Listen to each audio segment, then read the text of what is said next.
अस्सलाम वालेकुम students.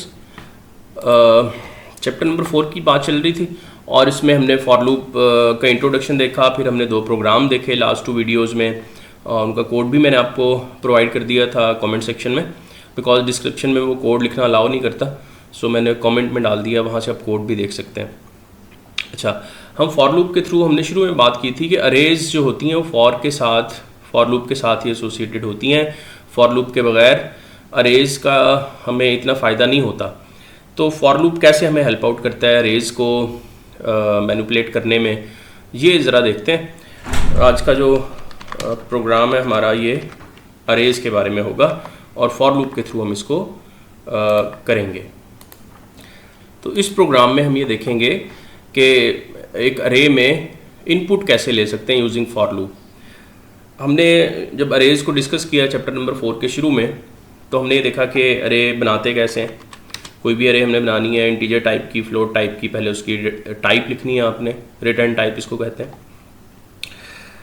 Let's say फिर उस अरे का नाम देना है आपने।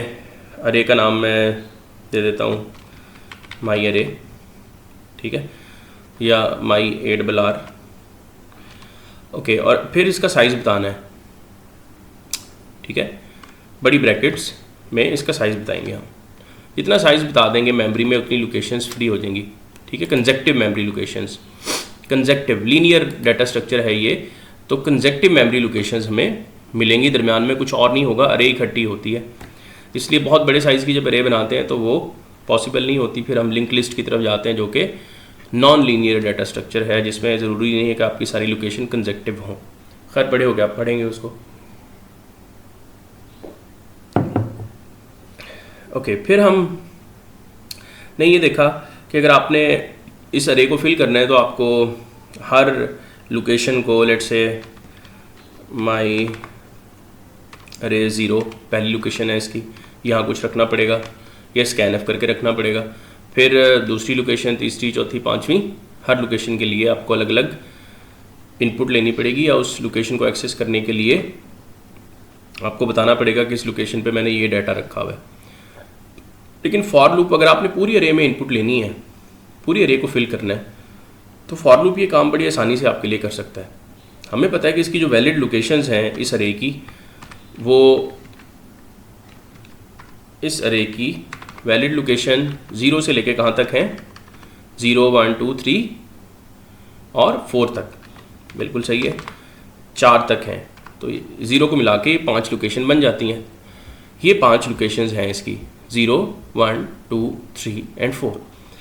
अच्छा, अब हम फॉर लूप के थ्रू ना इस अरे की सारी लोकेशंस को फिल करते हैं। फॉर लूप के लिए एक वेरिएबल हमें चाहिए होता है, उसको पहले डिक्लेयर करना ज़रूरी है। सी में डिक्लेयर करना ज़रूरी है, C++ में डिक्लेयर करना ज़रूरी नहीं है, उसको यहाँ भी डिक्लेयर कर सकते हैं हम, लेकिन सी में इसको ऊपर ही डिक्लेयर करना पड़ेगा। आई को हम शुरू करते हैं 0 से, कहाँ तक लेके जाएँ, एग्जैक्टली 4 तक, ठीक है, क्योंकि 5 लोकेशन हैं इसकी, तो 0 से 4 तक वो कंप्लीट हो जाती हैं। Okay, so we have now this for loop. और आपने क्या करना है, सिंपली स्कैनफ लिखें, किस किस्म के वेरिएबल में इनपुट ले रहे हैं। इनमें से हर मेमोरी लोकेशन जो है वो इंटीजर टाइप की है, इंटीजर टाइप के 5 वेरिएबल हैं असल में इसमें, और कहाँ इनपुट लेनी है, माई अर के आई वाले इंडेक्स पे, क्योंकि आई में पहले 0 आएगा, फिर 1 आएगा, फिर 2 आएगा, फिर 3, फिर 4। तो हर दफ़ा ये जो आप इनपुट देंगे उसको एक मेमोरी लोकेशन पे वो रखता जाएगा, ठीक है। इसको चला के देखते हैं, देखें 5 दफ़ा हमसे इनपुट लेगा ये program. Void main what it is saying, okay, हमने इसको सेव गलत कर दिया। This will happen a lot with you, because prefer ये करता है कि C++ में हो, लेकिन हमने सी में करना है इसको। Now it is fine, I think this will ask for 5 inputs, 5, मैं कोई इनपुट इसको दे देता हूँ। Again the same error has come, और वो क्यों आया, क्योंकि हम जब इनपुट लेते हैं और किसी भी टाइप का वेरिएबल अगर हम उसको दे रहे हैं तो वहाँ एम्परसेंट लगा दें। बाज़ वक़्त ये चल भी जाता है, लेकिन एम्परसेंट लगाएं, अच्छी बात है। अच्छा जी, 5 इनपुट्स हमने देनी है, कोई 5 नंबर इसको दे दें, 3, 67, 89, 77, 66, ओके। तो ये 5 इनपुट्स हमने ले ली हैं। अब ये पाँचों इनपुट्स, पहली इनपुट कहाँ गई, माई अर के 0 वाले इंडेक्स पे, क्योंकि 0 था आई में पहले। नेक्स्ट टाइम आई को ++ किया, आई में 1 आ जाएगा, माई अर के 1 वाले इंडेक्स पे नेक्स्ट इनपुट चली जाएगी, फिर 2 पे, फिर 3 पे, फिर 4 पे। 4 के बाद जब 5 होगा आई की वैल्यू, 5 पे देखेगा कि आई जो 5 हो चुका है ये 4 से छोटा भी नहीं है, बराबर भी नहीं है, तो ये जनाब इस फॉर लूप से बाहर आ जाएगा। ठीक है, तो इस तरह से हम अरे को ना फिल कर सकते हैं, अरे में इनपुट ले सकते हैं यूजिंग फॉर लूप। बहुत आसान है ये। इसी तरह से अगर अरे में जो इनपुट्स हमने दी हैं वो, या इनपुट्स उसमें ऑलरेडी पड़ी हुई हैं, हमने उस अरे को स्क्रीन के ऊपर प्रिंट करना है, उसमें जो वैल्यूज़ पड़ी हैं वो वैल्यूज़ हम स्क्रीन पे दिखाना चाह रहे हैं। तो हम यही देख लेते हैं इसी प्रोग्राम में कि जो इनपुट्स हमने दिए हैं क्या वाकई वो अरे में मौजूद हैं, हम उनको स्क्रीन के ऊपर देख लेते हैं। ओके, तो हम एक और फॉर लूप लगा लेते हैं, और इस दफ़ा इस फॉर लूप को चलाने के लिए हम वेरिएबल ले रहे हैं जे। तो ये ऊपर वाले फॉर लूप से इसका ताल्लुक नहीं है। मैं इस फॉर लूप को यहाँ से नीचे लगा रहा हूँ, एक कमेंट भी है डाल देते हैं, प्रिंटिंग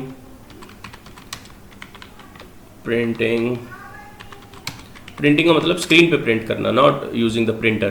प्रिंटिंग आमतौर पे यूज़ करते हैं जब हमने स्क्रीन पे कुछ दिखाना हो। प्रिंटिंग अरे एलिमेंट्स ऑन screen.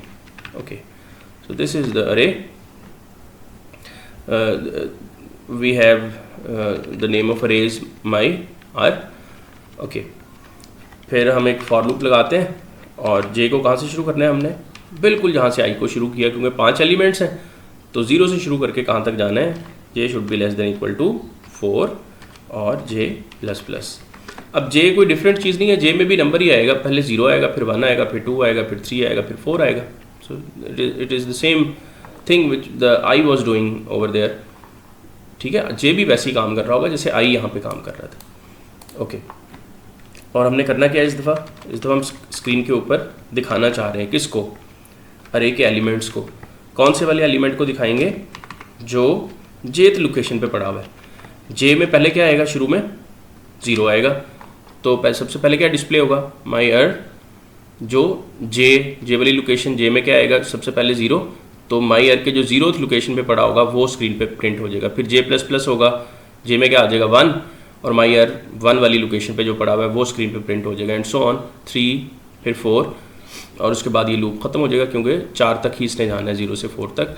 तो पाँचों मेमोरी लोकेशन पे जो डाटा पड़ा होगा वो स्क्रीन के ऊपर प्रिंट हो जाएगा। मैं ये चाह रहा हूँ कि हर डाटा मेरा नई लाइन के ऊपर आए, हर जो लोकेशन है, तो फिर हम इसको ज़रा न्यू लाइन कैरेक्टर के साथ लिख देते हैं। ओके, अब हमसे ये 5 दफ़ा इनपुट लेगा और फिर उन्हीं 5 एलिमेंट्स को स्क्रीन के ऊपर दिखाएगा जो हमने एंटर किए हैं। उससे मेक श्योर हो जाएगा कि अरे में वाकई डाटा फॉर लूप ऊपर वाले फॉर लूप से हमने रखा था और नीचे वाले फॉर लूप से उसको स्क्रीन के ऊपर दिखा दिए। ओके, पहली इनपुट हम देते हैं 9, फिर 8, फिर 5। रिमेंबर, एंटर करने से नई इनपुट पे जाता है वो, और फिर उसके बाद दे देते हैं 2। ये 5 एलिमेंट हमने रखे हैं, पहली लोकेशन पे 9, फिर 8, फिर 5, फिर 4, फिर 2। Okay, look at this output, 9, 8, 5, 4, 2। इसका मतलब सही काम कर रहा है ये। तो इतनी सी इनपुट ये रख के ना हम 5 साइज़ के अरे को फिल कर सकते हैं, और अगर यहाँ पे 500 होता तो हम इसको कहाँ तक ले जाते, 499 तक। यानी कुछ चेंज नहीं करना, सिर्फ लिमिट को चेंज करना है।